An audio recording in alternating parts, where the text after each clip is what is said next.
बहुत समय पहले उज्जैन नगरी में एक वीर और न्यायप्रिय राजा राज करते थे। राजा विक्रमादित्य। एक दिन एक रहस्यमयी तांत्रिक उनके दरबार में आया। उसने कहा, हे राजन, शमशान में एक पेड़ पर बेताल लटका हुआ है, उसे मेरे पास लेकर आइए। राजा ने वचन दे दिया। मैं वचन देता हूं आपके लिए, वो बेताल को लेकर आऊंगा। और अंधेरी रात में तलवार लेकर शमशान की ओर चल पड़े। चारों ओर सन्नाटा, हवा की डरावनी आवाज और पेड़ पर उल्टा लटका था बेताल। राजा विक्रम को देखकर बेताल बोला, राजा विक्रम, इस घने अंधेरे जंगल में क्यों आए हो तुम? क्या तुम्हें डर नहीं लगता, या फिर किसी वचन ने तुम्हें यहां तक खींच लाया है? सच बताओ राजन, तुम्हारी हिम्मत बड़ी है या जिद? वेताल, मैं तुम्हें अपने साथ ले जाने आया हूँ। राजा विक्रमादित्य साथ के बेताल की लड़ाई हुई। बेताल घायल होकर जमीन पर गिर गया।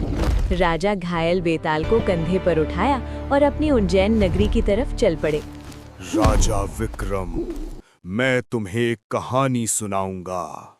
अगर उत्तर जानते हुए भी चुप रहे तो तुम्हारा सिर अपने हाथों से मसल कर फोड़ डालूंगा, और अगर बोले तो मैं वापस अपने पेड़ पर उड़ जाऊंगा। मैं सत्य का साथ कभी नहीं छोड़ता। एक नगर में 3 युवक एक सुंदर राजकुमारी से प्रेम करते थे। तीनों के हृदय में उसके लिए सच्चा स्नेह था, लेकिन नियति को कुछ और ही मंजूर था।